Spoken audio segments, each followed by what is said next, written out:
Good morning. Morning. We're delighted today to have all of you here. Ann Kowalski of the Island Presbyterian Church will be giving the invocation in a moment. We're going to recognize a few people, and then we're going to try to get through this agenda as quickly as we can and let everybody go home for the weekend. Is this the weekend? No. What the hell is today? Maybe in your world, Judge, but it's only Wednesday for me. Is it Wednesday? Yeah, that's all right, though. What the heck happened to Monday? Yeah. Like Monday. Yeah, right, okay. Well, we're glad you're here. Thanks for coming. Please rise for the invocation, followed by the pledge to the U.S. and Texas flag. Ann, thank you for being here. Pleasure. Let us join together our hearts, our minds, and our spirits in lifting up a prayer to our Lord. Gracious Lord, thank you so much for all that you have given us, for the blessings of this day and the blessings of this week. We ask, O Lord, that you watch over us and you guide us in all the decisions that are coming this day. We ask you, O Lord, that we listen with open ears and that we have discussions that are full of wisdom, just as Solomon had his wisdom. We pray, O Lord, for goodness and beneficence. We pray this in your holy name. Amen. Pledge allegiance to the flag of the United States of America and to the republic for which it stands, one nation under God, indivisible, with liberty and justice for all. Under the Texas flag, I pledge allegiance to thee, Texas, one state under God, one indivisible. Thank you, Ann. Thank you for coming down. Today is September the 5th. We're meeting in the Nueces County Commissioner's Courtroom in the Nueces County Courthouse. I'd like to certify that all members of the court are present and that we have a quorum. I'd like to call for approval of the motion to approve the minutes of August 13th and August the 15th, please. Motion to approve. Thank you. Is there a second? Second. All in favor? Aye. Opposed?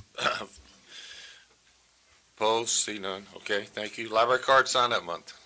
I'll go ahead and read the resolution, Judge. Good morning, Ida. How are you? Good to see you. Whereas a library card is the most important school supply of all. Whereas libraries play an important role in the education and development of children. Further, library programs serve students of all ages from early literacy to homework help to GED classes.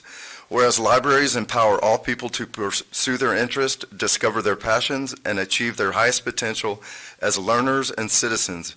Whereas librarians bring communities together, creating welcoming and inclusive space for students of all backgrounds to learn together. Whereas libraries are constantly transforming and expanding their services to meet the needs of the communities they serve, and libraries promote equity, making digital technology and information equally accessible to all. Now therefore be it proclaimed by the Commissioners Court of Nueces County that September 2018 is Library Card Sign-Up Month in Robstown and Bishop, Texas. Further, the court encourages all citizens to sign up for their own library card today and in the month of September. May I have a motion? So moved. Second, I have a second. All in favor, signify by saying aye. Aye. Aye, opposed, same sign. Ida, welcome.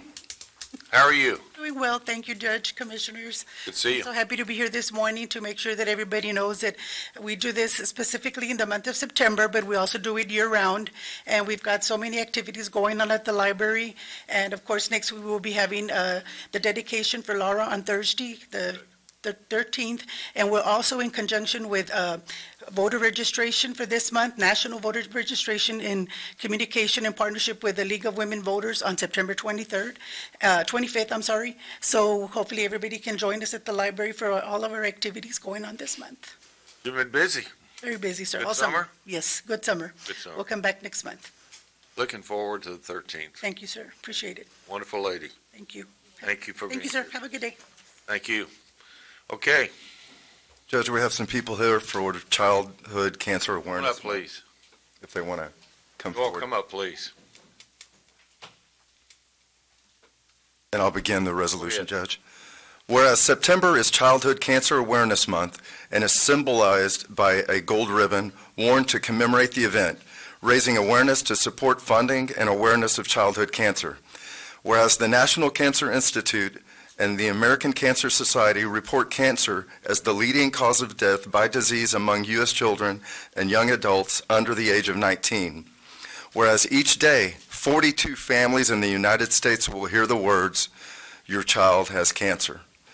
Whereas the causes of pediatric cancer are still largely unknown, and though new discoveries are resulting in new treatments, this heartbreaking disease continues to scar families and communities in ways that may never fully heal.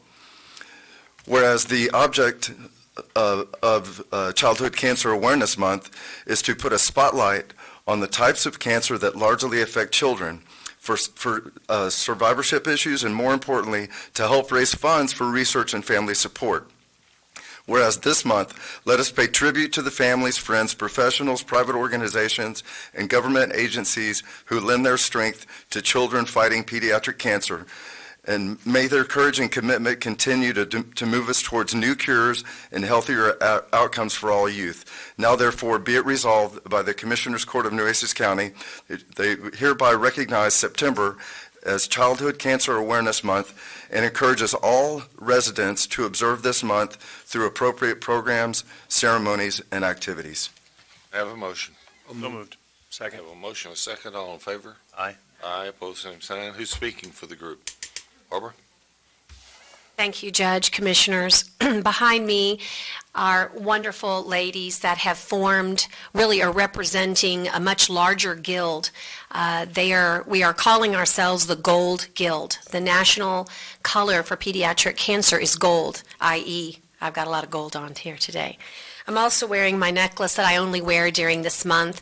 It's got the number 9 on it because today 9 children will die because of pediatric cancer. It is the largest single killer of kids, non-accidental death under the age of 19.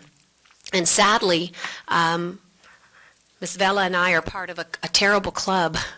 It's a good club in a way because we have children that are survivors, but we are both part of that club that heard those terrible words 42 other mothers will hear today, and fathers, and that is your child has cancer.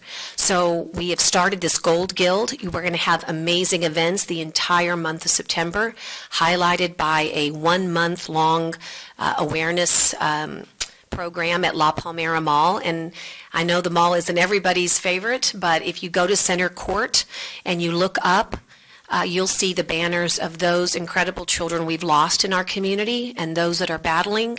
And I think it's a great tribute to this fight. And so if you know people or constituents that are interested in joining the Gold Guild, it is a committee formed by the American Cancer Society. And I want to introduce to you the executive directors, Jen Scott with the American Cancer Society. And this is a program with my foundation, Ready or Not. But I would be remiss if I didn't acknowledge Brooks Blossoming Hope and also Triumph Over Kids Cancer. And Judge Watley, also her daughter Jillian, also has a wonderful cancer organization in San Pat County. And together the 4 of us are doing amazing work to really bring awareness. If I had not told you the color was gold, ask yourself if you would have known that. If I asked all of you quickly, tell me the color for breast cancer. Without hesitation, you know it. And that's because for the last 30 years, we've been ingraining that in people's minds and hearts, and as a result, we've made some great strides in breast cancer research. The mothers and fathers that make up 400,000 survivors, 1 of every 4 will have terrible health effects from their treatment, chemo and radiation, like my daughter, really want to see better treatments and a cure. And it starts with letting people know that this is going on. And so think about sometime this month doing something by going gold. I want you to take pride. From September 24th to the 29th, the Harbor Bridge will be lit gold. And that's our bridge.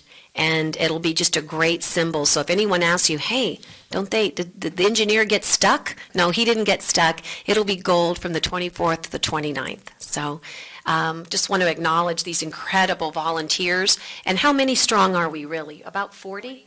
We're 40 strong, and we'll be raising funds and awareness the entire month of September. Our T-shirts weren't ready today, but we're going to be going around. Our symbol is a gold heart, and we're called the Gold Guild. And is there anybody, ladies, would you like to say anything, Cynthia, Jen? They're just terrific partners, and thank you for the acknowledgement. Thank you so Bring you up much. here so we Come on can up, take do a- Yes. this and to get a Thank you. picture, but one of the things, and I know come on up, ladies. One of the things you all know is that we are so fortunate to have in this community the Driscoll Children's Hospital. And Driscoll does a lot of work in pediatric cancer. Should have said that. And so we are proud of what the Driscoll does, and we're proud of what you ladies do. And I'm going to stand up here, and I'm going to look a whole lot better when I stand up. All these beautiful women. Thank you all. Girls? They don't want to stand Thank you. One, two, three. Let's do one more.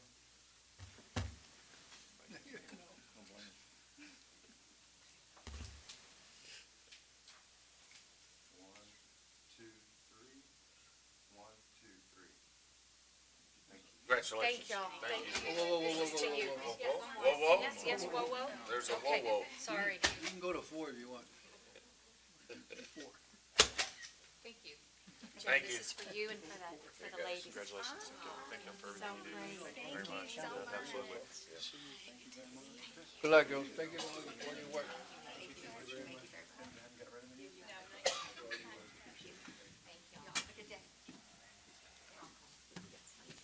Good work.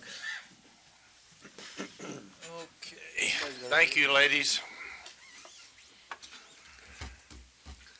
Public comment is reserved for items not on the agenda. Do we have anybody here for public comment? We do not. No one here for public comment. One item, Judge. John? Just like to introduce my intern, Deandra Torres. She's Sure. going to come up real quick. So you'll be seeing her here at the courthouse and in my office in Robstown and out and about in the community. She is, well, tell us a little bit about you real quick. Good morning, Judge and Commissioners. My name is Deandra Bueno, and I'm a first-year master's student at... Mess it up, I John. messed, they were a different last name. So. And that's John Gonzalez down there, too. Martinez. John Martinez. John Martinez, I've been confused. Yeah, what the heck? Um, I'm sorry. Excuse us. Go ahead. Okay, I'm a first-year master's student at Texas A&M Kingsville, born and raised in Corpus, raised in Ben Bolt, Texas, and I'm very happy and grateful to be here. Thank you for having Glad me. to have you. Welcome. Thank you. Yeah, when we figure out who you're working for, we'll let you go. Thank you, hon. Thank you very much. Consent agenda items are items that will be voted on by the court with one vote unless a member of the court or a member of the public asks that that item be pulled and individually discussed. I will now call for public comment on item number 3, consent agenda items A through, I think this thing goes to double B, A to double B from the public. Any public comment on consent agenda items? Court, have any items you'd like to pull? 3B. 3B. All right, any others? Any others? Call for a motion to approve consent agenda items 3A through double B, with the exception of B. May I have a motion, please? So moved. Do I have a second? Second. All in favor? Aye. Post same sign. Commissioner Vaughn, item B. Just one thing, on page 7, it says spot coolers and division of carrier rentals, and that looks like AC units. What is that? Are we renting AC units? Where was that on? On 7. For $16,254.57. Yeah, they're on page 7. They go to me next group.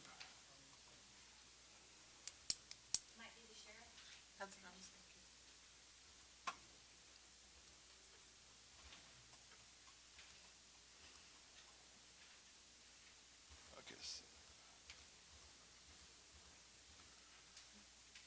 That was on 3B, right? Yeah, it's close to the top.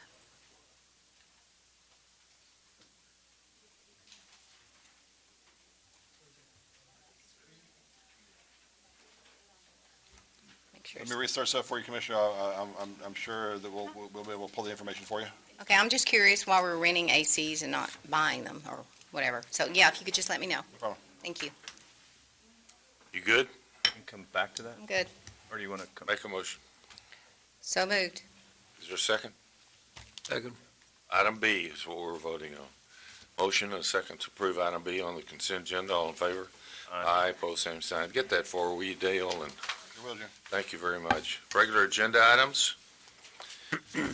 Commissioners, those of you who have not gone through a legislative session, what we do every year is, because Tyner represents the court and the county at the during the legislative session, he brings to us an item list of things that may appear in the legislative process, things that the county, the Conference of Urban Counties, Texas Association of Counties, the port, Del Mar College, the school district, who've I left out, City of Corpus Christi, all of them come together as their lobby group, and they begin to develop a legislative agenda.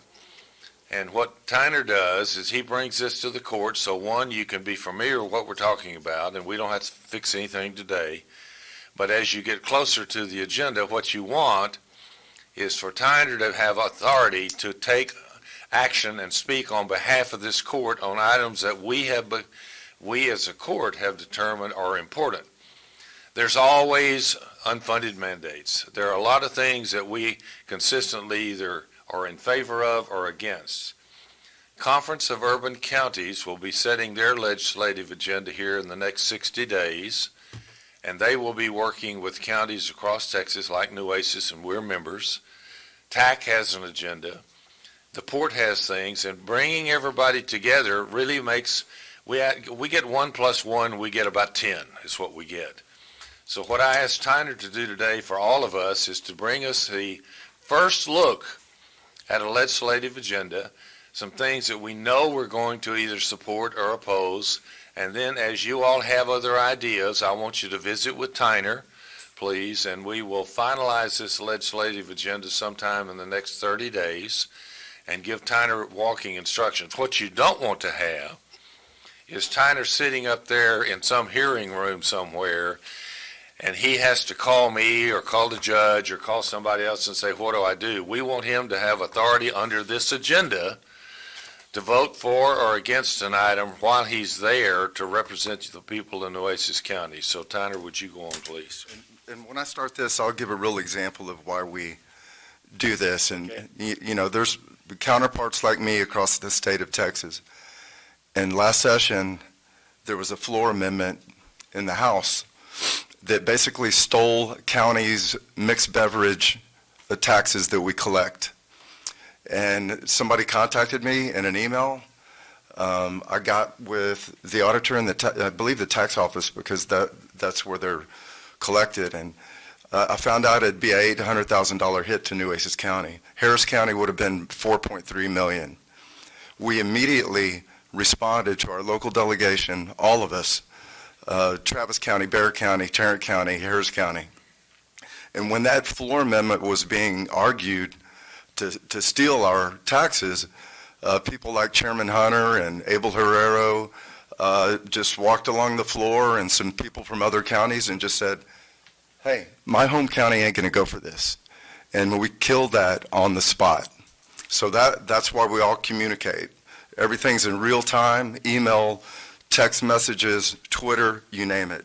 But I'm going to go over what we do every session, and this will evolve in the next 30 days as the judge suggests. The general principles are that we foster local decision and control, whatever reduces cost in Nueces County, what protects and enhances our revenues, increases economic development, enhances or provides more revenue for state-provided services in Nueces County, anything that increases revenue for Nueces County for previously imposed underfunded or unfunded mandates. That's a big one. We get the mandates every session. To the extent permitted by law, again, Nueces County will oppose legislation that diminishes local control, that requires Nueces County to perform some service or task without providing the resources to perform those tasks, that prohibits or limits Nueces County's ability to generate revenue. And always, we hear that this is coming, Judge, we're going to have revenue caps again. It looks like nothing's been done so far. House Ways and Means Committee has not had any hearings. Once again, priority issues, we want to make the Form 1295 form less burdensome on us. We almost got some more last session, but we didn't. Again, we want to support TxDOT funding for Interstate 69. What we do every session is pass what we call the County Efficiency Act. Chairman Garnet Coleman is the chair of county affairs, and all the counties will get together and make a bill of uncontroversial items that fix things that are going wrong with counties, and we usually pass that every session. I'll be informing you on how that evolves. Once again, a couple sessions ago, we got somewhere with this, but it didn't go anywhere, but basically a constitutional amendment to protect us from unfunded mandates. We want to oppose legislative or budget decisions that shift the cost of state-funded programs to local governments. Again, oppose cuts in the Behavioral Health Center. They had a name change. I'll fix that. Oppose diversion of county fees and taxes, including, there we go, mixed beverage alcohol taxes. We oppose changes that cost money to jail standards. We want to try to pass legislation that makes the Juvenile Justice Alternatives Education Program optional for counties. That costs us a lot of money, and we're not getting adequate funding for that. We want to oppose any limitation of county authority to regulate fireworks or outdoor burning. We've included this over the last many sessions, limit court reporter salary increases to the average amount provided for all county employees. 22, oppose changes that would weaken the disaster declaration authority of county judges and support legislative efforts to enhance disaster recovery programs, including support of state recovery programs designed to give local jurisdiction assistance in meeting their 25% cost. By the way, Christopher looked at those items. He says we're pretty much covered in the disaster and emergency department. Oppose unreasonable minimum storage conditions for county records. And then where possible and where interests are similar, the county will coordinate its legislative agenda with other local jurisdictions, Del Mar, A&M Corpus Christi, Corpus Christi Regional Economic Development, and the Chamber, and those type of entities. Again, I'll bring this back to the court for final approval. If anybody, I sent this out to everybody I know in the county. I've had a couple of responses, but if you have legislative ideas, let me know, and we'll incorporate this into the agenda, and within the next 30 days, we'll get this finally approved by the court. Very good. Questions? I got a question. Sure. Tyner, once we do this, is this the one that's going to TAC? Because I went to the conference, and I looked at the roster that was there, and we weren't on that name, you said, because we had not submitted whatever they were requesting. I think they sent us something to submit back to them. And they talked about a lot of unfunded mandates, and I think there was a bill they're working on a bill to submit that, to cut back on the unfunded mandates.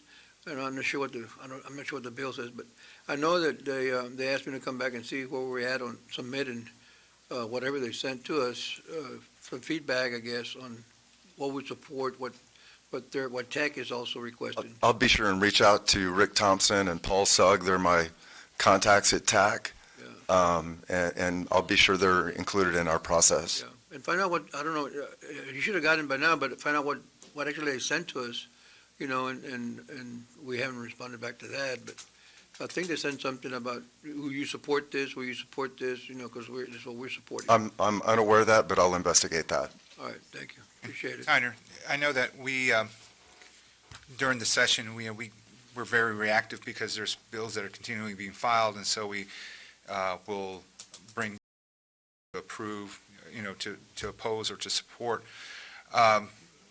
I guess, there's a lot of pre-filing of bills that are out there. I know a lot of areas and communities are looking at do that, or they do that prior to the January start.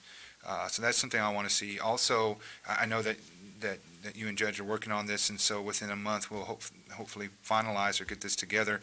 What I would like is, some specifics. I know when we're talking generalities because we don't have a lot of specifics right now because things have yet to be filed. But, as I mentioned to you before, and we'll talk about a few other items, but, the on my priority list is that adoption of the K-9 officers that we had, that we talked about, was it last year, that they can't be directly adopted by their handler, by their partner, that we have to go through an outside nonprofit, and then they're the ones that are kind of the middleman, middle person to make that adoption happen. And I think it's just one little layer of bureaucracy that's been added in because of the way state statutes are, but we need to make sure that gets changed. And There's interest from Chairman Hunter on that specific bill. good. That's great. So we started off just as a local bill, and it may take off as another statewide bill, but we'll see.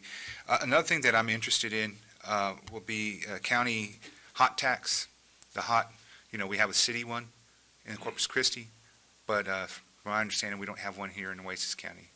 And if we don't, I'd be interested to see if that's legislation that we have to create to make that happen. You go to other communities, Bexar County, Harris County, they have a countywide hot tax that's placed on hotels. So that's more of a user-based fee that's not going to have a big impact on the local resident. But, people are using our roads and other services that we have here in the county, and so that would be a way to be able to help generate that, because a lot of the big counties do it. We have yet to do that, so if we can explore that. And then there's been talk, Judge, as far as looking at a countywide drainage district. I think we're still maybe years away from that, but looking at what can be done to find some funding. And so if we kind of make it official that we're supporting something like this, that at least then we can apply for some grant funding that will offset that cost to explore it further in the future. But It's my belief that a bill has already been drafted for a Nueces County countywide drainage district. that's great. We never saw it, but I believe it's been drafted. Okay. Wait, how does that work? We never saw it, but it's been drafted. Well, we end up either going through Todd Hunter or Abel and letting, Todd told me the other day, and we're going to be talking about some of this in closed session today, but he said since they don't have a speaker, if we want anything at all to get started, we need to start in the Senate this year and make sure that Chewy is on board, because he said it's going to be months before the House starts to really move without a speaker. And Commissioner Matos, to follow up on your question, anytime a bill starts walking, it starts moving, and, it gets our attention, I'll bring those bills individually to court for support or opposition. And I know we have Gateway Partners, Trace Finley, he's doing an excellent job. I mean, he helped me out a lot when we worked through that local bill in the last session, and so I know he comes here from time to time. He was here, last week or 2 weeks ago here at court. So I know he's monitoring a lot of things that are going on, even off session right now. I mean, there's still a lot moving on in Austin. Between him and you, I mean, we had a bill that was pretty devastating to the county last session that impacted a potential court ruling on taxes. Mhm. And so that kind of slipped past our radar. And so I know you mentioned, you get notices and all that, but we really need to step our defenses up on stuff like that, because I'd hate for someone to slyly file a bill that hurts the interests of Nueces County, and then we're having to pay for it literally, in the years to come. So we just, whatever that is that you work between you and Trace and Mr. Arnold, that we stay on top of that so that there is nothing that is filed against us. And I know that there was other details that happened because of that, but we got to be careful, because that can happen again. Absolutely. All right, thank you. Can I ask a question too on that, Judge? I don't know if you were going to say something, though. I thought Go you were ahead. going to talk, Carolyn.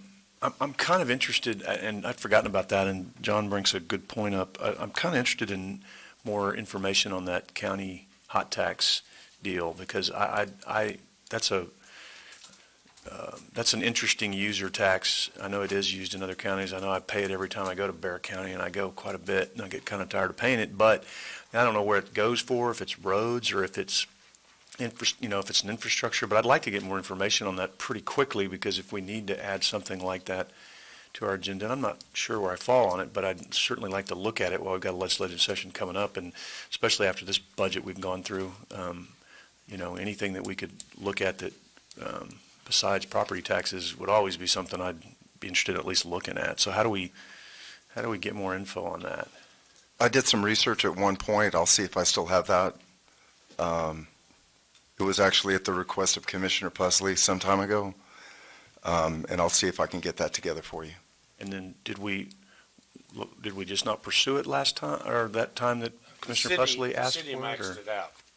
Oh, the city maxed Yeah, it out? there were some legal problems in doing it. They Um, maxed out the amount you I can. can't tell you exactly the reason why, but my research led me to a dead end that we legally could not do it. Okay, well, that's, They Well, the maxed- city of Corpus Christi, but maybe outside. I mean, that wouldn't be as big of a, Well, we already have, don't we already have taxing authority outside city limits? We need a hotel built out there and we can start collecting taxes? It's, did a lot of research on it. The last time we looked at it, the city had claimed all of the hot tax. Well, let's just shut them down, my goodness. Yeah. Second that. they pretty much maxed out taxes and everyone. Well, We'll move on. They've done a good job. Yeah. When you all were on city council. Yeah. You were there.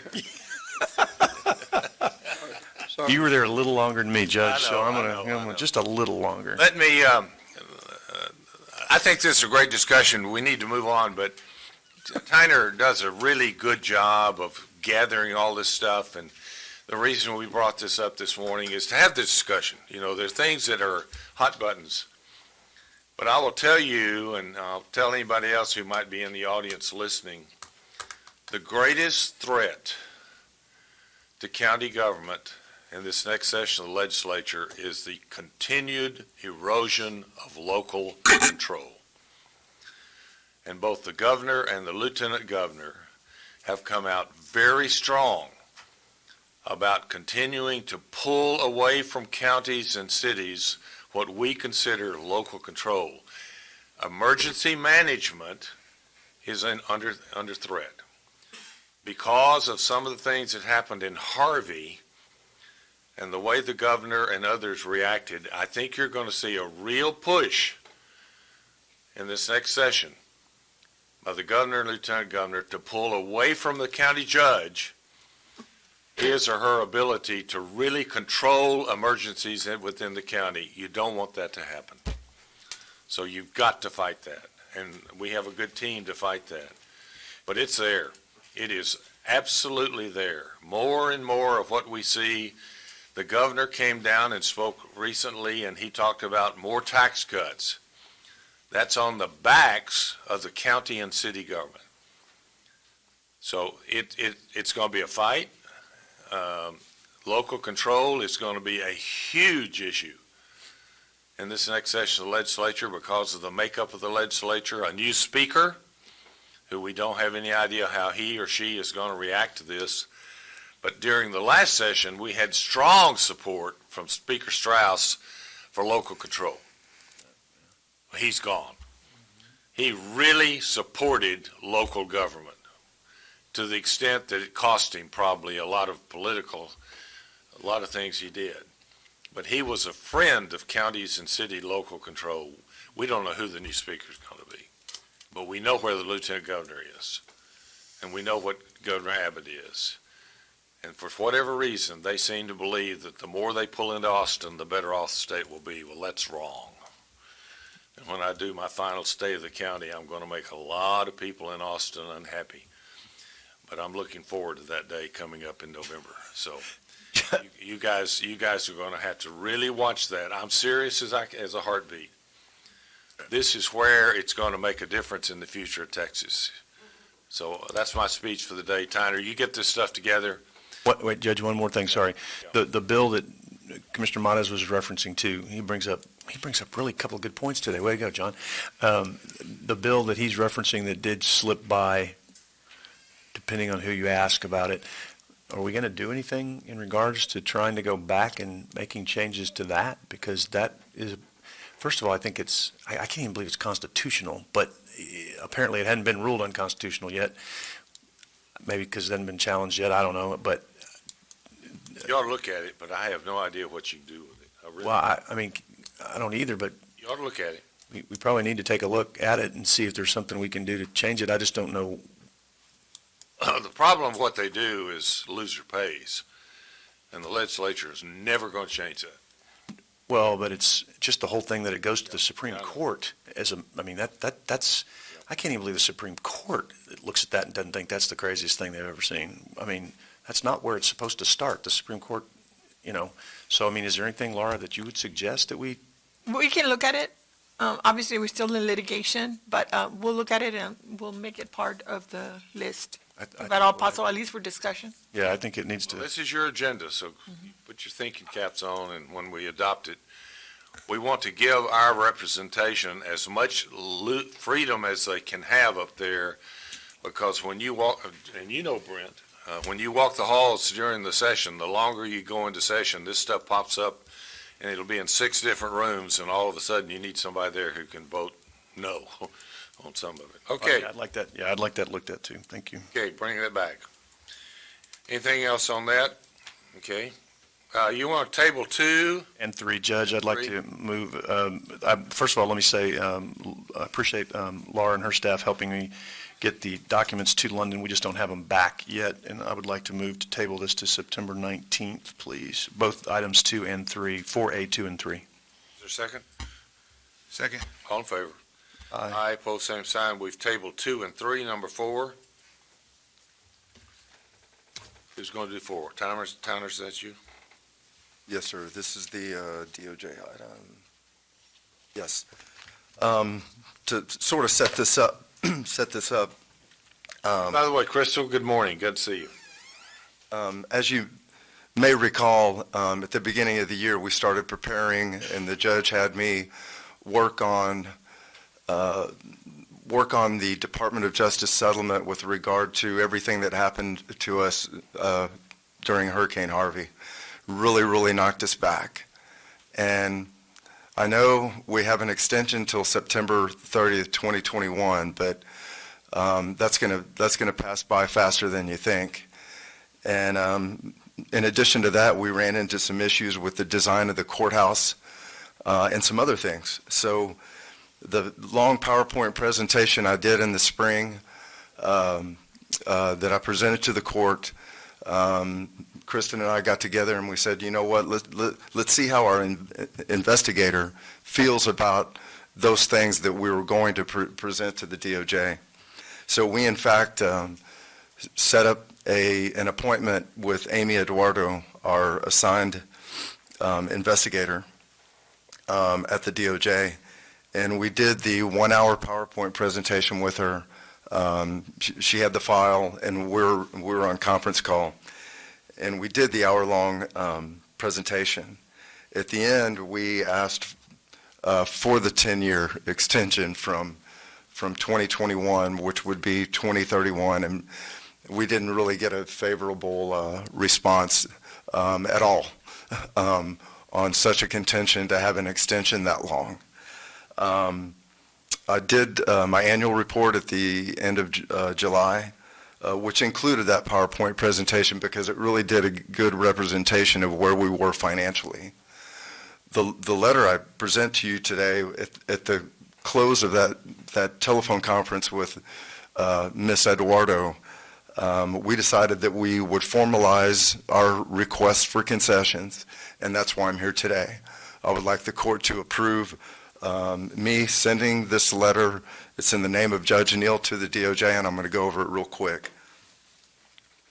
I do reference the PowerPoint presentation, and I give a series of bullets which I consider successful achievements under the settlement agreement. Those include we have basically a full-time employee monitoring the web for accessibility. I tell the DOJ we have established countywide voting centers with the permission of the Secretary of State. We've been able to eliminate less accessible polling places from the 127 that we had to 84 voting precincts that we're going to have for the November 18th general election. And I stress, as always, we have curbside voting at every location. Since the beginning of the settlement, this is the third bullet, by the way, the county has secured $11.23 million under our ADA modification budget. Currently, there's $4.2 million in the courthouse modification budget. I stress to the DOJ that we just cannot move forward on, we're doing 3 of those buildings, our top 10 priorities, And it's our goal. We're going to finish Hilltop. Calderon, we have an Attachment O certification that's ADA compliant. The goal is to finish the courthouse and to finish Hilltop and to see where we're at. We suggest to the DOJ we're going to push the 10 buildings, the 10 facilities that are also polling locations. We're going to push those architectural plans to completion, but the focus is going to be fixing the courthouse. The budget for the courthouse at this point in time is $5.4 million. We have spent over $500,000 in independent licensed architect costs to date. Again, we've spent, let's see, Calderon building was $538,000. Hilltop's going to be about $1.6 million. Hilltop will be complete by January 2019. Courthouse plans are 99%. We're in department review level and looking at bidding alternatives. There's various other grant projects from other funding and grants and commissioners court projects, all those ADA compliant. That's not even in the 10 buildings that we're working on. So I tell the DOJ, Hurricane Harvey made landfall on August 25th, causing devastating damages to Port Aransas and Nueces County infrastructure. It's estimated that reconstruction of Nueces County infrastructure and parks will exceed $3 million at this point in time. All reconstruction of our infrastructure will have to be ADA compliant. Expected loss in annual revenue to coastal parks due to the closing of I.B. McGee and Horace Caldwell Pier, that exceeds $900,000. Delay is expected in insurance and Federal Emergency Management Association proceeds. Replacement costs across the board are expected to exceed insurance proceeds.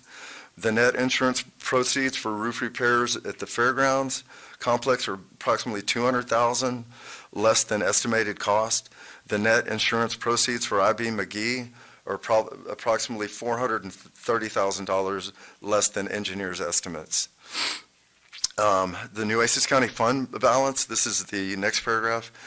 Fund balance of Nueces County has been declining since 2015. If the trend continues, this could negatively impact the county's bond rating, cost, and capacity to issue debt. From 2014 to 2017, there's been a $6 million impact general fund transfers to cover excess employee health insurance claims. Also, Nueces County suffered loss in refinery reevaluations for a loss of $3.7 million over the last 3 years.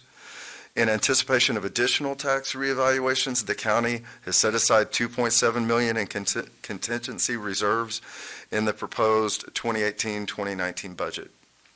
Again, we plan us to finish courthouse, Hilltop.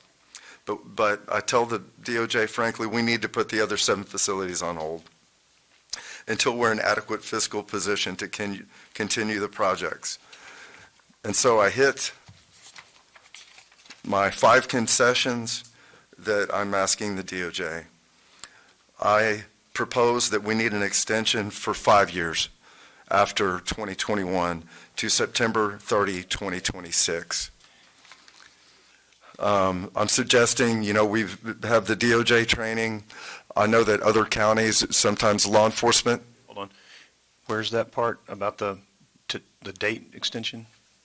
It's the, Okay, so it's then, the number 1 in bold. okay, so go back to the conversation you had. What I'm afraid of is our formal request to them was a 10-year extension.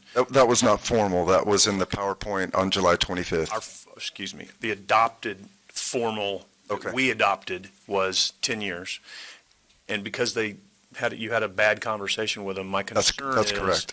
is if we're now putting something in formal writing, that we should stay with what we adopted and let them come back and say, because I'm afraid they're just going to chop this in half. And they're going to say, oh, well, now they only asked for, no, we're asking for 10 years for a reason, because we're broke and Harvey devastated us. And we've spent millions of dollars and worked our tails off to get this done. And we want to get this done. It's a vitally important thing. And we know it's important. And we're not asking to not do it. We're saying, give us a little break in time, and we'll keep doing the essential stuff and the things that we need to do because this is extremely important stuff. But I'm afraid if you put in a request for 2026, then that's what they're going to base their response on, and then they're going to come back and say, oh, we'll give you 2 more years, and we don't need, I mean, we need more than 2 years. So that's my only concern is, I get what you're saying. She's already said to you in an informal conversation, great.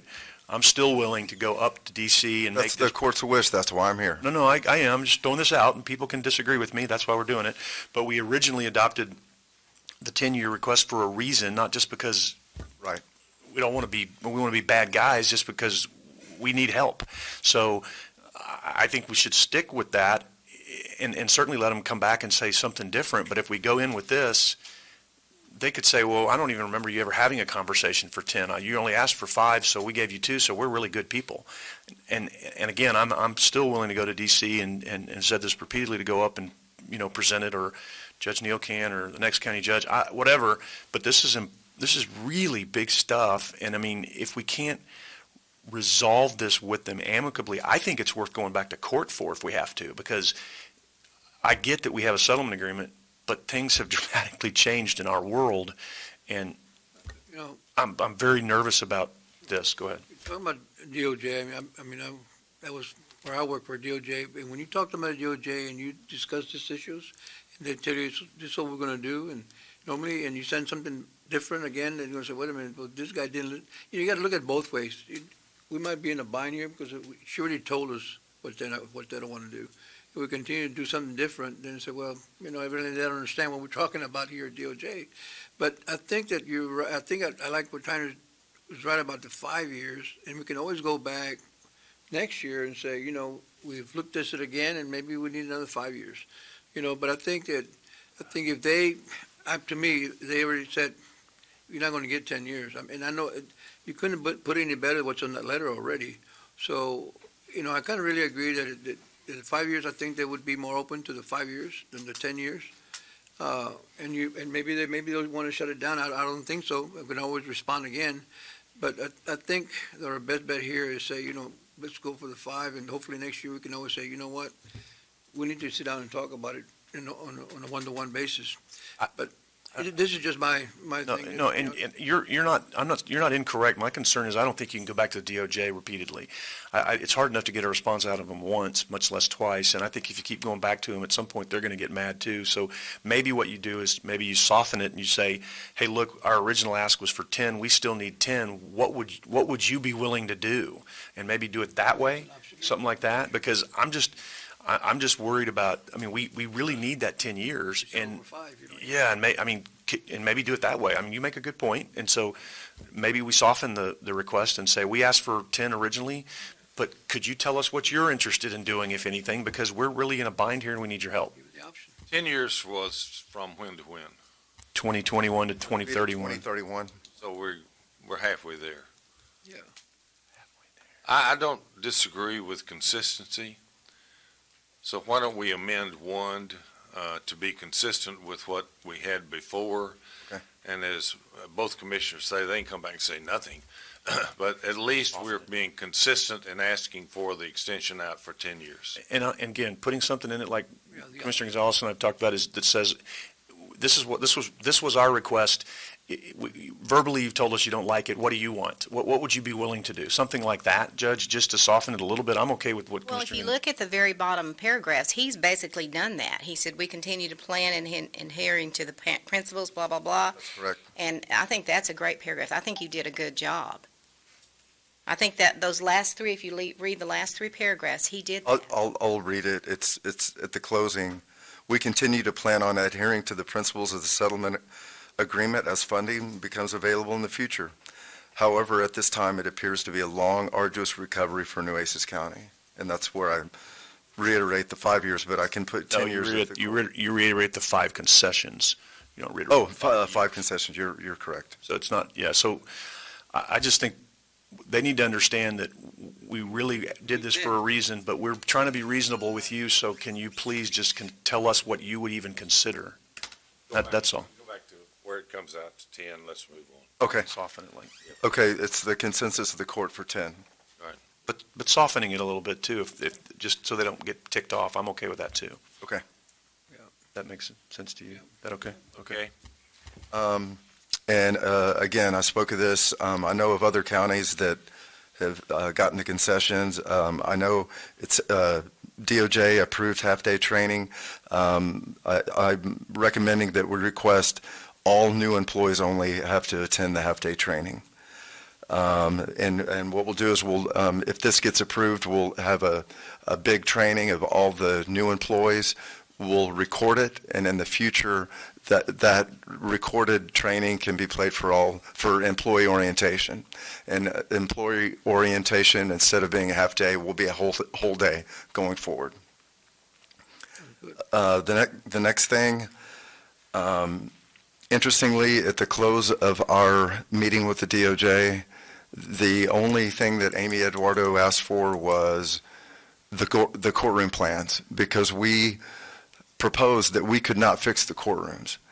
And she said, let me see the courthouse plans for the courthouse towers. And we sent that to her. And they have architects there, and they drew on the plans and put a ramp out into the courtroom, and, which becomes, in our opinion, a tripping hazard. We think we need to go back to the alternative courtroom policy. I have a sample. I'm just going to pass it out. The one-pager. Thank you. Very simple. Simply, it states that we have available courtrooms on the 4th and 5th floor. Anytime somebody with a disability, a lawyer, a party, even somebody in the audience, this has not been approved by the Board of Judges yet. Mary Lee was okay with it, but I think the courtrooms and fixing them, it's really problematic. And I do know that McLennan County had the same problem, and they had an alternative courtroom policy. They were able to fix one courtroom and make it ADA accessible, and the DOJ did go along with that. So I'm proposing that we have the DOJ approve an accessible courtroom policy. So move. Um, Is there a motion? I'm also suggesting to the DOJ that there are over 1,000 courthouse doors that are too narrow or lack accessible hardware. I suggest this could cost as much as $2,000 per door or $2 million, and I say to the DOJ, this money could go a long way in making other facilities and parks accessible. I've been ADA coordinator since 2012, and no employee or citizen has made a formal complaint to me about a doorway. I'm asking that we omit the doors from the reconstruction plan for the courthouse. And then we will commit to renovate individual doors and doorways upon reasonable request by a county employee or the general public. This excludes plans for the main entrances and exits of the courthouse. So I know that Javier identified maybe 500 doors that we can maybe eliminate out of the plan, but I'm recommending that let's leave the doors out of the courthouse, the renovation for them completely out. And then the last concession is the holding cells. When Javier Huerta with CLK came to the court, when I learned more about the holding cells, there's 2 on each floor. And when an inmate comes to court, they come through the tunnel and they go on the elevator that basically opens up into the holding cells. And if you're a male or a female, you get put in one holding cell or the other. And the bailiff can then come get you when you have court. The recommendation is we're going to have to wipe out 2 cells to make one. So that would only be one unisex holding cell on each floor of the courthouse tower. And that just makes no sense. And I polled the judges and the sheriff's department, and the fact of the matter is nobody in a wheelchair is ever going to get put in a holding cell. The transport officers in the jail confirmed that they would bring him to the courtroom. They'd never go in a holding cell, and they would stay in the courtroom. One judge even went as far as to say, I'm not going to let anybody in a wheelchair go into the holding cell, because if they try to use the facilities and fall, nobody can hear them. They injure themselves, nobody can hear them in the holding cell. So I'm just suggesting that we omit the holding cells from the plans. Good idea. That would be my last concession. And again, we commit to adhering to the principles of the ADA as we move forward. And we look forward to continuing to work with the DOJ over the coming years to make Nueces County as accessible as possible for employees, citizens, and visitors of Nueces County. Good job, Tanner. We can go back and correct that first bullet and see how we do with that. Any other questions or concerns? Anybody? Anybody? Letter. Public? Okay, I need a motion to approve the letter as amended on item 1 of the suggestions. So moved. Thank you. Second. I have a second. Any other questions or concerns? Hear none, all in favor? Aye, pose same sign. Good job.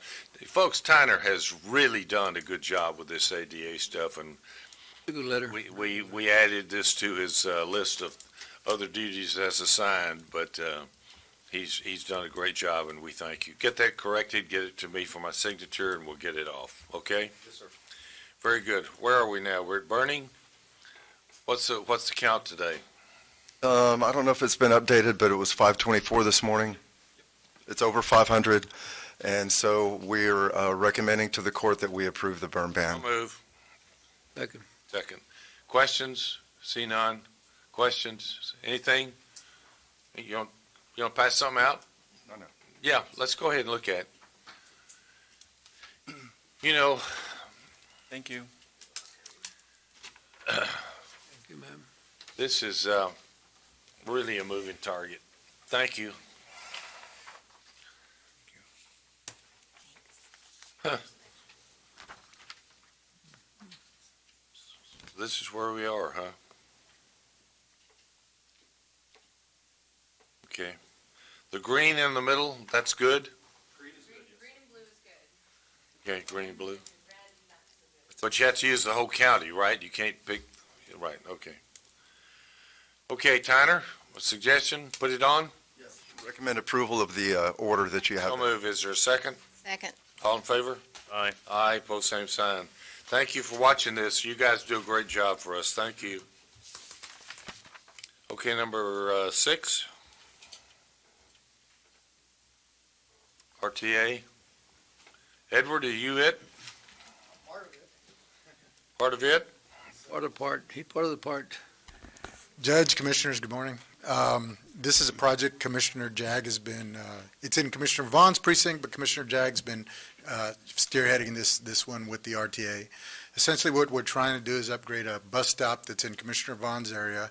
It goes to the new Hector P. Garcia Memorial location. We've, in conjunction with Laura and her people, we decided that the only way that we could get this upgrade, because we wanted to help with the foundation, they're going to provide the shelter itself, but we wanted to help with the foundation, is to, instead of receiving Commissioner Jag's and Commissioner Vaughn's portion of the allocation for next year's RTA funding, that we tell them to go ahead and keep that, but use that money to build out this bus stop. So essentially, that's what we're trying to do. You recommend this? Yes, sir. I move. So move. Is there a second? I just want to thank Commissioner Jack for he's been working on it, I think, for a couple of years, and so it's very well needed where it's at, so thank you for doing that.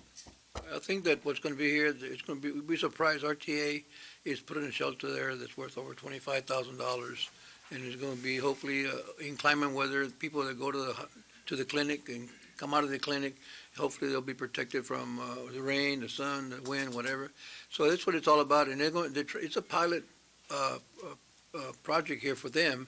If it works, they're going to install more like that. It's got Wi-Fi, and it's got music, it's got whatever. So Oh, my. I want to go there and stay there, Judge. I'm going to stay there and work. You going to stay over there and work? And I think my understanding the funding sources are coming from both yours and Commissioner Vaughn's precinct or RTA funds, so I want to add the thanks to Commissioner Gonzalez and Commissioner Vaughn for helping fund it, but certainly for Commissioner Gonzalez for working on this for so long, because I know you've been after this for a while, and this is a cool project that'll really help the citizens of Nueces County. Okay, did we vote on that? You had a- Second. Second, I got the second. All in favor? Aye. Aye, pose same sign. Good job, guys. Very nice. Purchasing? Good morning, Judge and Commissioners. The first item is the dumpsters that are used in the county facilities. It's the award for solid waste collection and disposal for county properties. The contract is to furnish the county with dumpsters and regular scheduled disposals of accumulated solid waste services located at county-owned buildings. The term is for 24 months with 3 renewals. And we received 2 bids for that service. And the recommendation is to go with CC CC Disposal Service. They are our current provider. They are the lower cost. They were very close, but the CC Disposal is still a lower cost. And the contract expires November 17th. Okay, very good. Questions?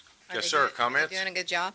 Yes, ma'am. As far as I know, I haven't received any complaints or anything on it. Come on up. Get out of your way. Good morning. Good morning, Judge Neal, members of the court. Thank you. My name is Bill Killian, and I'm the Vice President for Frontier Waste. We're the second place bidder on this bid. But I just wanted to make these comments today for the record that item number 20 on the bid tab is requesting a new compactor at the county jail. It says 40-yard compactor. That would require us to have a specially built compactor because there's a tight, it's a kind of an access issue there. It's a tight spot. So this 40-yard compactor would be approximately 6 cubic yards bigger. We asked a question during the process, are you sure it's a 40? And Ms. Sines said that the maintenance wanted a 40. So we're fine building that and doing that. It's a special build to be able to access it. So we wanted to just make it known and ask purchasing that if you do indeed go with CC Disposal, of course, we're only $80 more expensive, and that local control is a big thing, but that's for another day. But if you do go with them, we would ask that there's a reasonable time frame set on providing the new compactor as the bid spec requests. They can't use their current one because it's not what the bid asked for. The bid asked for a 40 cubic yarder. So whatever that number of days is to put that new piece of equipment in there, we'd like to say, okay, if it's not done in that 40 days, could you award it to the second place bidder who's less than, or about 1% less over the course of the contract, or put it out to rebid? Because if we don't have to put a 40-yard cubic compactor in there, I'm sure my price could have been probably about 10% lower. So that's my request that I respectfully submit to you all today. Thank you. Thank you. Elsa? Yes, sir. That question was looked at and reviewed, and we also, once we received bids, for the lower bid, we confirmed about getting that 40 cubic yard as requested from Public Works, that we need a bigger dumpster in that space to accommodate not only our building, but the sheriff's office. They made all of our trash from both buildings going to that dumpster. And so CC Distributors representatives are here, and they did confirm that they would have that compactor to place in that space. When? Is there a timeline on it? I did not ask for a timeline. Because he's got a good point. I mean, it's in the contract. You know? You're welcome.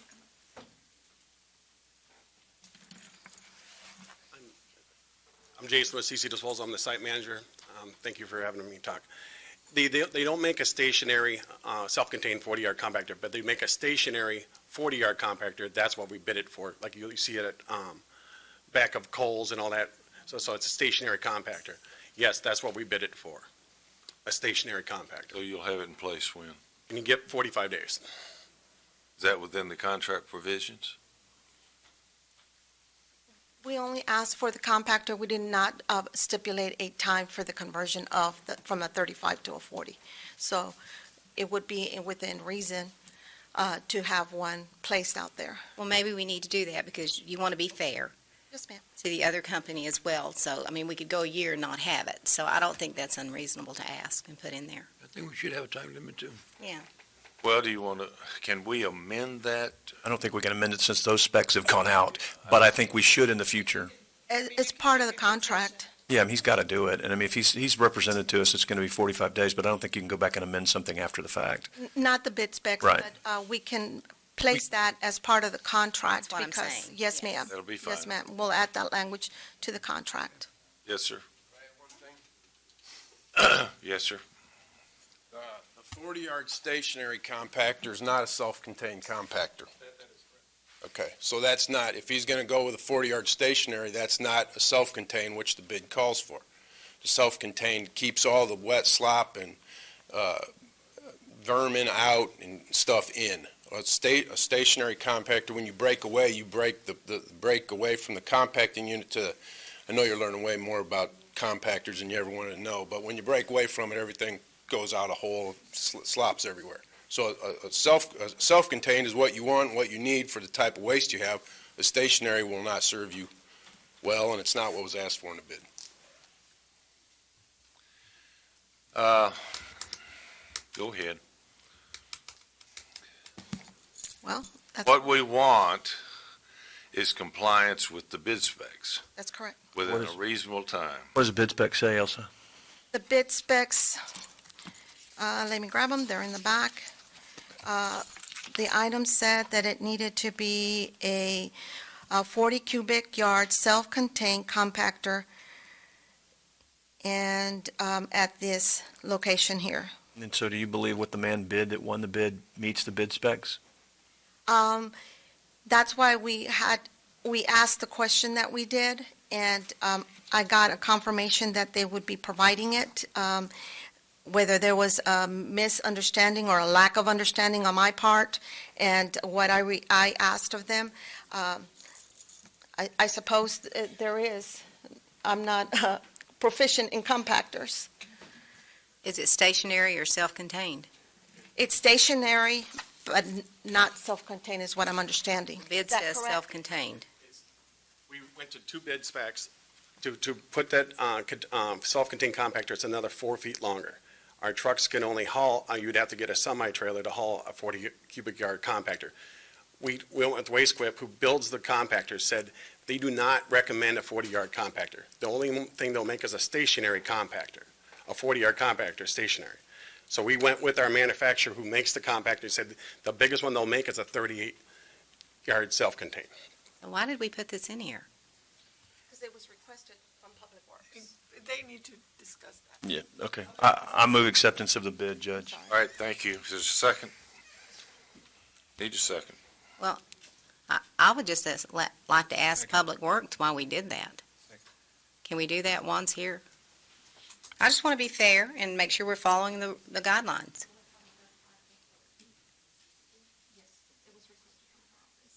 He wasn't probably the one who requested it. Put you on the spot there. Yes, because the request was under a different director at the time. Oh, So Yeah. Juan may not know. Yeah. well, it just doesn't make sense if you'd ask for this if they can't make it. Yes, ma'am, I agree. I mean, it would be something either we would have to go back and, However, the court wants to do it, we want to, Correct. We have a motion to approve the contract. I don't have a second. Yeah, the second. John seconded it, Judge. Second, we have it now. We have a motion to approve the contract as written and a second, any other company? And I'd like to ask a question. Sure. Is there a problem because it's in the bid process, having that in there? Is that cause a problem if it's not followed? I don't know what y'all's rules are. I can provide legal advice. Can you fix that? Yeah, I'll provide legal advice afterwards. Okay. Any other questions? All in favor? Aye. Aye, pose same sign. We do need to clean that up one yes, with the county attorney. It probably won't help us now, but we need to clean that up. Okay, go ahead, Elsa. sir. On the second, I need to pass out some information.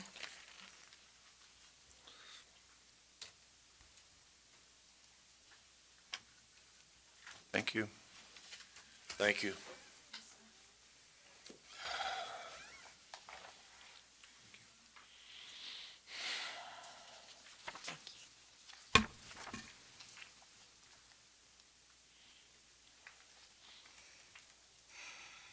John, I'm glad to see you got in the trash business. Okay. Second item for purchasing is, again, disposal and waste collection for this one's for the residents of the county, not those that live in the city limits, but those that live outside of city limits. I provided a map in your handout that includes the map that's in the specs. The items that are green, those are in city. The items that are white, the area that's white, that is what's covered under the solid waste collection bid. Wait, say that again. The white, Okay, the green green, does not apply. okay? How's that? City. The white applies. The white area is what applies to this contract. Gotcha. Thank you. Yes, sir. I do want to note, there was 2 proposals received, and I want to note a couple of changes that we made on this bid specs at the time that they were released. One of the discussions that the court had was regarding the term of this service, that it was just too long, and that we needed to reduce the service term. And the term was reduced to it went from a 5-year initial term and 5 one-year renewals, which it was a total of 10, to a 3-year initial term with 2 renewals. And second point is that in the event that this contract expires before another contract is awarded, the contractor shall extend the contract on a month-to-month basis by mutual agreement. That clause, we started putting in all our service contracts some time back, but it was not something we were doing back in 2012 when it was previously released. So we made sure to include in this bidding process the month-to-month clause. And Elsa, hold on, tell me, you said, so this term for this proposal is what again? 3-year initial Uh-huh. term with 2 renewals, for a total two- renewals. For 3-year renewals? 1-year renewals. 1-year renewals. 1 year, I'm sorry, 2 one-year renewals, yes, sir, And those are for a total of 5. automatic renewals unless the court decides we want to do something different? like No, I have to bring them before court, every renewal. Every renewal, you have to Yes, sir. still bring them. And, okay, so, and what did we do with the other one? And then the second point. No, I'm sorry, what was the The previous? yeah, I'm The sorry. previous term had been 5 years initial term Mhm. with 5 one-year renewals. With 5 one-year renewals? Yes, sir, for a total of 10 years. And tell me where y'all got, what the logic was in going from 5 to 3? I get the 5 one-year renewals is a little much, but sometimes it's good to lock in prices if we think they're good, but I'm just curious what the thinking was. I'm not opposed, I'm just asking. The court had requested that we reduce the number of years and that we stay more in the same term as we were doing for the other disposal contracts. Okay. And so we have 2 other disposal contracts, the one we just awarded and another one for coastal parks. So we formulated to mirror those. I think it was also for them for rebid, and so after 3 years, people have a chance to go for rebid, so. I'm good. That was good. Okay, That's what the bids were, that's Yeah. fine. I mean, the specs were, that's fine. Okay? we have a recommendation. Yes, sir. Well, Commissioner March, you want to make the motion? Well, I think there's some more points that Elsa Okay, go needs to ahead, bring up please. that- Yeah. there's 2 more changes that we made in this bid, the bid that went out. Another change was that any changes to the customer billing must be approved by Nueces County prior to it taking effect. There were some changes that occurred this last, well, before this last term that were not brought before the court for the way the billing was being handled. So I just wanted to make sure that the court was aware when there was any modifications to the billing process that the residents would be receiving, and that way you wouldn't be getting so many calls unaware of what's going on. Now, the fourth point was that we did look at recycling services, and that question came up. We did look at recycling services, and because of the time constraints, we didn't have enough time to develop a scope of work, examine other recycling programs locally, assessed what other counties were doing in the recycling program, and to receive inputs from residents. I felt like we needed more time in order to get a good information to be able to put together a real recycling program that the residents would be willing to invest in. When we started looking at the recycling program, we realized that we had to come up with a scope of work, what materials could be in the recycling bins, how that recycled material will be handled after it was picked up. And so there was a lot of questions that started to pop up that caused me to feel like there's just not enough time to see about setting up a recycles for the residents. And so we're going to continue to work on that, and we hope to have something, more details, and be able to have enough information for the next bid cycle. So we will look at that. So, Yes, sir. This is the cost to the The residents. residents, is it, we're looking at 2174, 2225? Is that the cost we're looking at? What I did, That's for San Pedro and Bluebonnet. So those are the neighborhoods, the subdivisions that are in the city of Robstown, basically, but they're considered county. And so they have a different bid than you would find for the containers outside that area. So you have one small part of this whole white map that is still provided by the contract. Okay. And then everything else that's not included in a city in this county would have the other bid, which would be the 2606. that's what the current. 23. I'm sorry, that's current, the 2548 or the 2395. 2395? That's all the outside area, all the On room. the outside area, yes. That are outside the San Pedro and Bluebonnet subdivision. So there was two. And that's your monthly fee? Yes, sir. That was You the, basically have one company that has a lower bid in the San Pedro and Bluebonnet areas Right. than you do, then the other company has a lower bid outside those It areas. almost balances out, it almost balances. Almost, I mean, there is a dollar amount, Elsa did break it down as far as the difference overall if you combine the cost as it's coming in. and that's The way in they're that going table. Well, They've gone down. Yes. And that's what that table on the cost is that I presented to you in that attachment. Okay. Moving back to, this contract is due to expire on September 18th. That's 13 days from today. And the new bidder has requested 46 days to convert over and do implementation. Just putting that out for the court to consider, because, pardon? Is there a holdover provision for if we do this? Not in the contract as it exists. We'd have to talk to the current contractor about extending it till we have that conversion completed. That's why That's why the I language mentioned, is not there before, but now we've included in this in future contracts because it's not a requirement.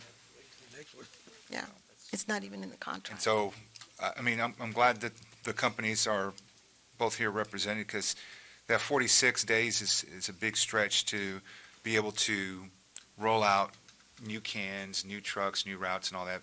They have a plan, I mean, it was a very extensive plan that was created as far as how to implement. I just don't know, can you all shave any days off of that? Do you all have, we'll need you to come up here just to talk, I'm sorry. Well, that's where I need for them to. Do you want us to, It's an RFP, and the evaluation committee gave a 1-point difference to Frontier as the favorable awardee. Not that much difference. The routing's not the difficult point. 3,200 new barrels from a manufacturer's what can I shave question. Maybe 14 days off that. We would, to do it quickly, we would need a customer list like tomorrow, which I believe that the contract specs of the previous contract do require that annually the hauler submit a list of all folks that he's billing. And then we would need some sort of transition plan that either allows for the barrels on site or the 30 to 45 days transition plan and or allow us to hand collect garbage to start 2 weeks from now. So I would have to work with the county on that to say, how would we keep the barrels there? How would you negotiate as part of your transition plan with the current hauler? So the long-winded answer is, I believe maybe 2 weeks. I could probably cut. About 32 days. Month. 1 month. What do y'all think? If we're going to move forward, we need a motion. well, Judge, I had a chance to be on this selection committee, and so there was a lot of discussion back and forth on the 4 areas that we rated, that we evaluated both proposals. And so cost, there was a little difference because Frontier was able to provide a bid that was a little bit less for the areas outside of the Robstown area. So basically a big chunk of the residents, as you can see, over 2,200 residents. So that's kind of what I think did the difference on the cost. Experience, we went with the incumbent because they're already there, they're established, and also we had some concerns as far as rolling out this plan in the amount of time that we need. There is not, like we mentioned, there is nothing in the bid proposal that says that the current incumbent is required to have a rollover and stay with us until a transition is complete. We would hope that that would happen if this court decides to go with Frontier, but it's not required. But that's how they ended up getting the 30%. And completeness of proposal, there were some items that were lacking from Absolute, and then both provided security as far as their bonding. So that's how we got that 98-97 difference.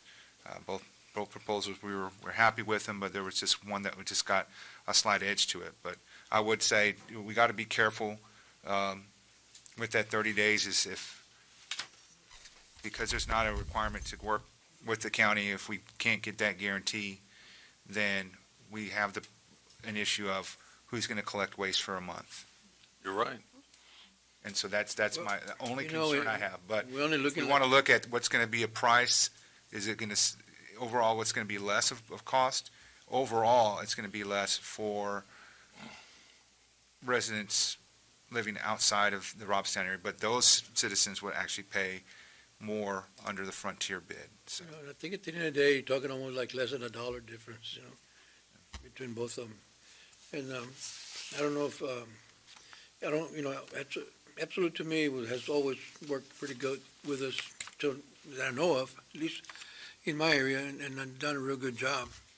So, I hate to wait the 30 days for somebody to start picking up trash, but that's the only thing that I'm considering here. It might be 30, then it might be 40 or whatever, but. Do we have to go with the low bid, Laura? No, this is an RFP. Oh, okay. So, The award is to the responsible offer whose bid is determined to be the lowest and best evaluated offer, resulting from negotiation. So, wait, so then that does sound like we're supposed to go with the lowest bid. No, Come on up. you could, but it's not mandatory under an RFP. Okay, so read what you just said again? it's a different bid. It's, the award of the contract shall be made to the responsible offerer whose bid is determined to be the lowest and negotiation. Okay, so then so based on that and based on can make, this, how do we go against this? I mean, based on what you just read and based on what I've got in front of me, You can- how do we go you can against start that? Negotiations with the one that had that number. But obviously, the question is the 30 days, the startup. Go ahead.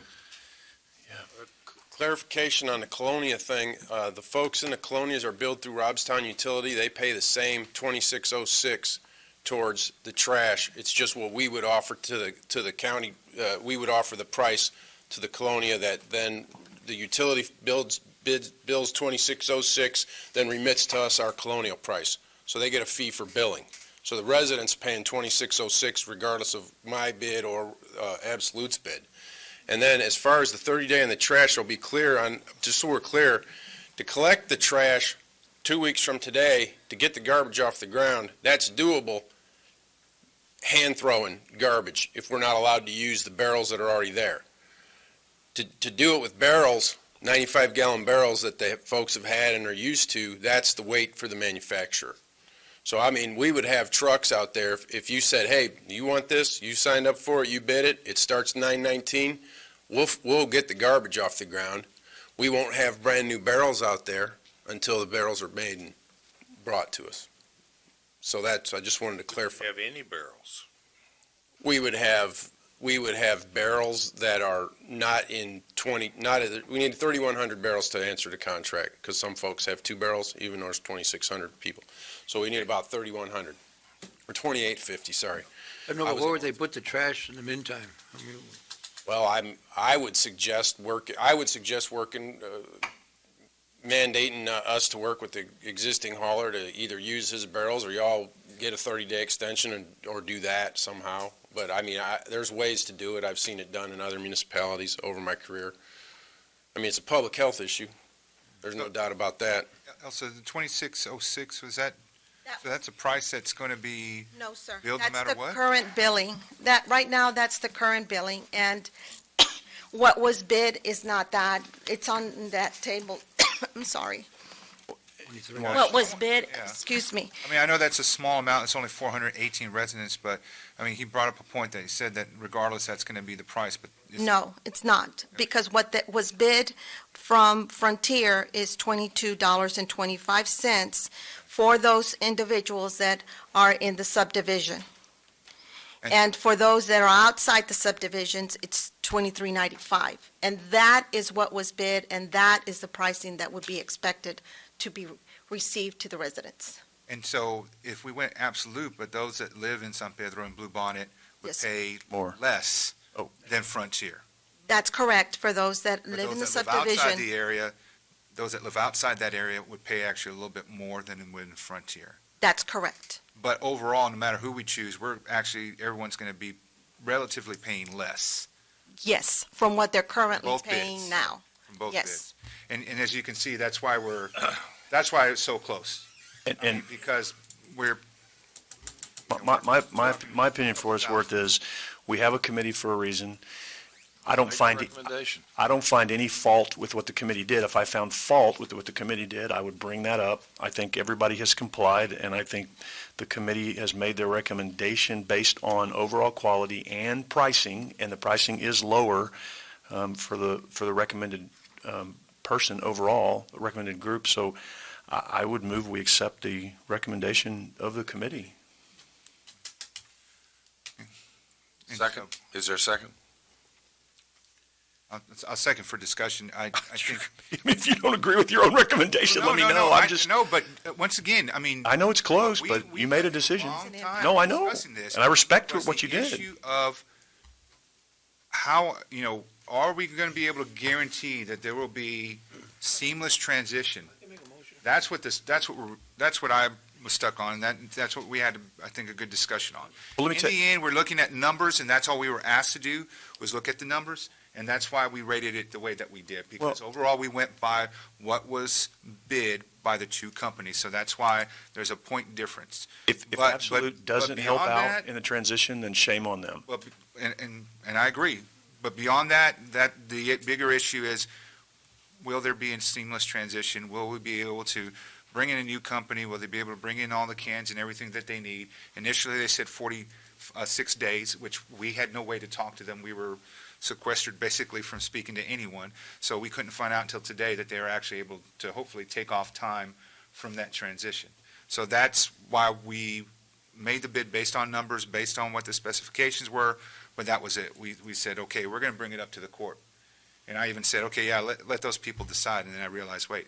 You are those you people. decide. Yeah, right. So that's why I want to bring up these extra, because it's not something that you can bid on.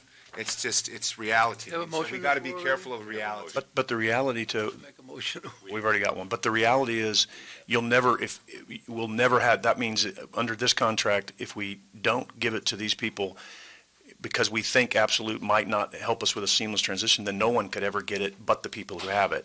So, Well, I think next time we have Well, next time, to but I place the mean- language.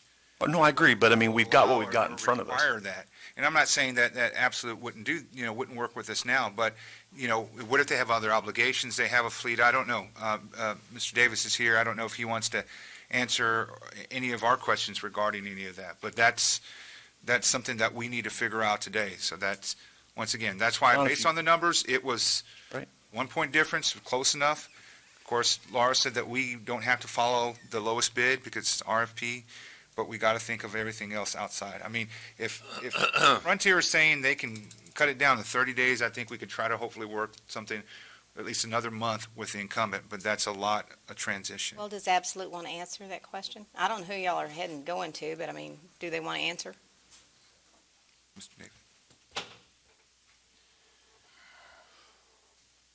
I guess that would be me. William Davis, owner of Absolute Waste. How's everybody doing today? The question on the floor is what?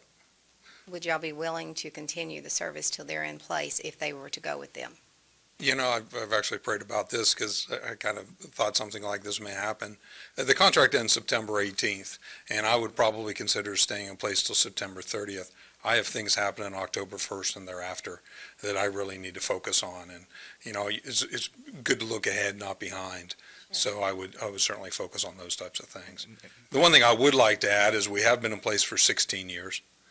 As many of you know, after the phone calls of the last month or two, it's been an exhilarating time for me, something I've been very proud of. We've had like 2,000 customers call us and tell us how much they've appreciated us. 100% of the calls we've gotten have been favorable, so that's been a real high actually for the last month or so. So, I feel pretty good about that.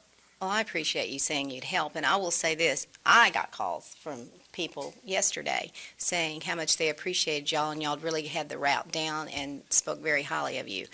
I don't have anything in this game, I don't care who it is, they're so close that that's going to be y'all's recommendation, but we did have calls, and that's very nice of you to say you'd go to September the 30th. So my question would be, though, there's still, and that was my concern, is, they have to then look at the future for their business model. And so September 30th doesn't get us to where I think we need to be. So that's just something we got to consider, because I'm thinking worst-case scenario. You're right. I was part of this group, and we've spent a long time talking about these numbers, a long time. And I talked a lot about the what-ifs, but in the end, that's not what that committee's purpose was. It was just to be able to evaluate based on what was bidded. The biggest part, as you see, the biggest weight goes to the cost. And so that small difference is what gave them a 2-point edge, which ultimately gave Frontier a 1-point difference. But my worry is worst-case scenario is if we say, thank you, Mr. Davis and Absolute, for continuing beyond the 18th, but only going to the 30th, that's not necessarily, is it enough time to get that transition? That's my biggest worry, because I'm not going to support something that's going to put public health in jeopardy because we can't match up everyone's Can I time. amend the motion? John, either way, nobody's going to lose, because either way, the prices are going to go down, but you don't punish a company that's done a good job either. And I like new businesses always, but I'm concerned about the weight. That I'm concerned about. Well, and let's go back to, to be fair on all this, Mr. Davis came to us before, and when we were looking at renewals, and at that time, I felt the process was was fair and that we shouldn't do anything to change the renewals. And we even had a conversation in my office and said, look, if the bid comes out again and you get the bid the next time, great, you lose the bid. But we protected him in the process that we had before, which was he had automatic renewals unless there was a reason. They wanted us to bid it the times before. We didn't. We continued on with them because they'd done a great job and everything else. But now we've opened it back up, and for whatever reason, the committee's come up with an evaluation that says the other company is the best company. So to be fair with the same process, that's why I made my motion. I think we have to go with the new company because they won it outright. And that's no knock on Absolute Waste. They've done a phenomenal job. They have. And just as his company was protected in the process before, we have a process today, and the process today says Frontier won. So this is just about what's kind of right and fair, and if we're going to be right and fair all the time, then that's the case. But, I mean, I can get outvoted, and I won't take it personally, and I'll go home, and I'm okay with that. I see what you're saying. To be clear, on a proposal, basically, you're going with a high number for negotiations. If you don't reach the negotiations, then you go for the next one. So we have a motion and a second to award the contract to the recommended waste disposal by the committee. Any other comments? I just want to clarify, I don't think anyone protected Absolute before for any reason. I think, Sorry, I don't mean it like that. That's the wrong word, wrong word. I withdraw that word. I'm not trying to get in an argument on that. we had Frontier here a year ago, and they asked. They're the ones that really started this process, and they came again here this year asking. Last year, we were already too far in the process. We were already bidding. I apologize. We said, come back next year, and we'll look. Wrong word. And so that's what really started the ball rolling on this a few months ago, and that's why there is that tight deadline that we're meeting, because this, in spite of them coming earlier, it's still set a process that takes months and months to put together, obviously. No, my bad. Doing that, you got a lower price. You should always open it up. I should have said protected the process, not the company. Yeah, the process, absolutely. That's my bad. But, I mean, we've always worked with Mr. Davis, and I agree, like what Commissioner Gonzalez said, he's always been there to help us with any requests, special requests that we've had. But, like I said, bidding, definitely one thing. My concern only is is there going to be any crossover, any lapse in service? And I think that that's what the constituents would be concerned about. So if you ask me to go in again today and evaluate this, because there was 4 of us, and so we didn't evaluate individually. What we did was we did it by consensus. So there was no one person that weighed this one over the other. We all, by consensus, is what came up with these numbers. But in the end, if I came today and you asked me to do it based on the numbers, based on the way it's bidded, it would be the same price again. But like I said, we got to think, that's why I waited for this opportunity to say, okay, but there's other items, other issues and concerns that are out there beyond just the simple numbers that we have. That's all I'm saying. So Elsa, based on what we're told, based on what Mr. Davis said, he would give us basically 12 more days, because then he's got to pursue other business ventures. And based on the timeline Frontier has given us, is there a lapse? Will there be even a day of service that will not be provided? Numerically, yes, sir. Yes, there will not be. Okay. There will be a lapse numerically, because right now we're at the award stage, and we have 13 days till it expires. Okay?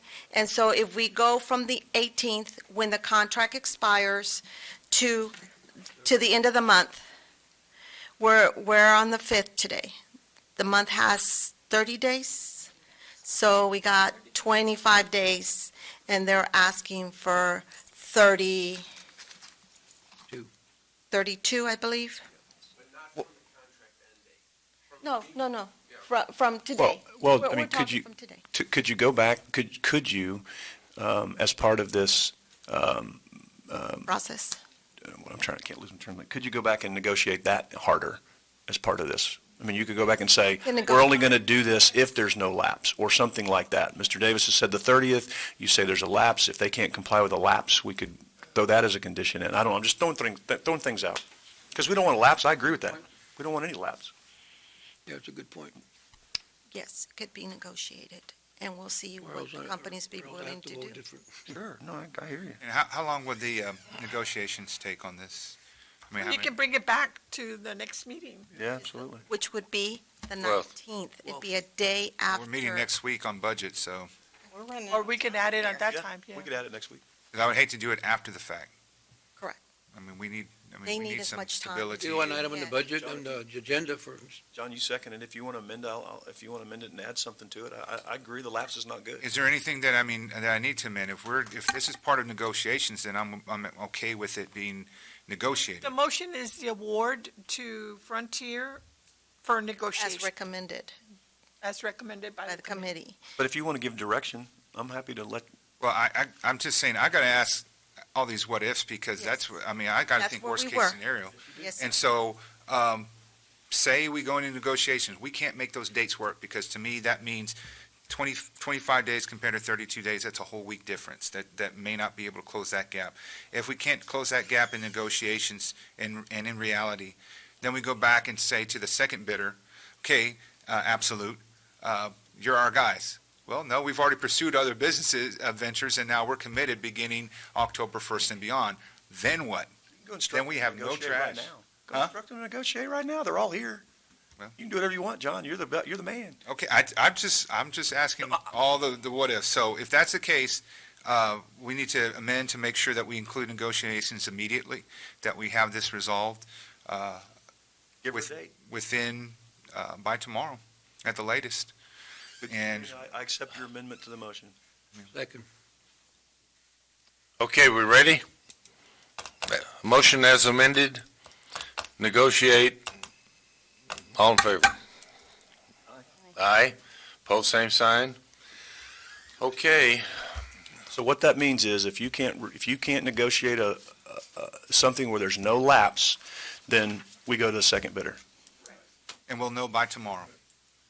Yes, sir, and I will We'll put it back on the agenda. agenda. it'll be back on the agenda for final vote. Well, I don't even know if do you need to do Yeah, that? we do. Okay. Yeah, we do. Yeah, we do. Okay. Well, then let's put it on for whatever, Kristen, whatever we got next week, go ahead and put it on just in We'll case. get it on the agenda. I promise you, we'll have something on garbage on the agenda the next time we meet.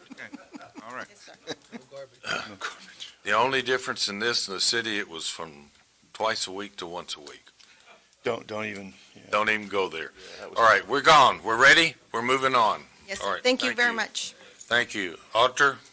We have one budget change order for your discretion, Your Honor. We have right at 8 departments that are requesting some changes. Risk management is asking for a little bit of personal services. That is for some of their classes they've had instruction in that cost a little bit more, so they're working on getting the budgets. They have the funds available in another area of their department to be able to cover this. My office need a little bit of change as well as professional services, but mine is for computer-related services that we have under my financial accounting system. We've added a few more of our outlaying departments onto our QuickBooks, and when we do that, there's a small setup fee for each of the departments. We've almost got our outlaying departments on, so there shouldn't be any future cost. So we're doing that. For the Broadway warehouse and the medical examiner, they're just moving some costs around. The medical examiner is buying a chiller and a table for their items. They're bringing the money in from 1570, which is our superintendent, where we're covering the cost. County Court, County Administration on the second page. These are costs related to our board of judges meetings they have each month. We have a little bit more cost that's related to that. Our JP2 is working some costs there. They had to buy some, they get some deposit slips and some secured deposit bags that we requested on one of our last reviews. Those were in part of this request, so they had to move a little bit of money around. And our emergency management department, based on some other costs they had for additional repairs and stuff on their equipment, we're needing this. The funds are available for these requests.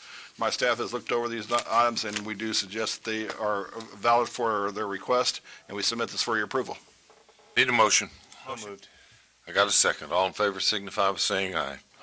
Aye, pose sign. Under item 5, executive session, Commissioners Court may go into executive session anytime for items posted on the agenda. We will now go into executive session on authority of government code, Furnace, Texas Code, section 55101, 551071, 072, 073, 074, 0745, 076, 086, 087, go into executive session at 10 minutes till 12. Microphone is off. Microphone is off. Mic is on. Back into regular session, 10 minutes after 12. Is that right? 10 minutes after 12? All right, 5A, No action. no action. 5B, no action. Very good. Board appointments, Nueces County Special Task Force. You've got 4 incumbents and 1 new applicant. Recommend appointing them all. So Michelle, move. All in favor? Aye. Opposed? Okay, I only have one person to adjourn in memory of.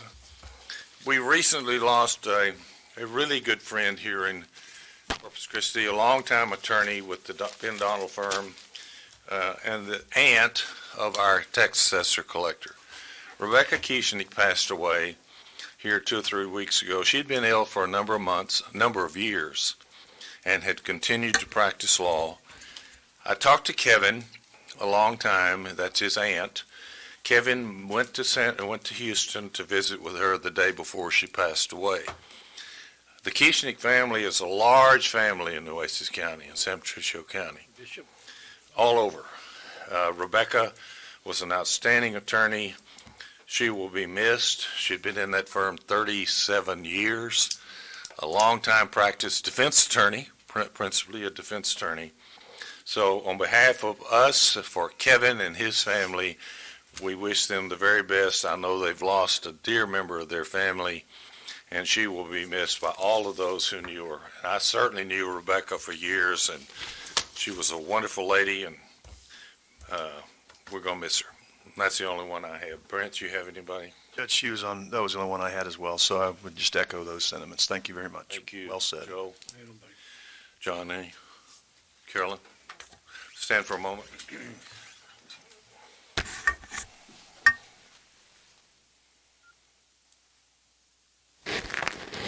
Thank you. Mic is off. Mic is off.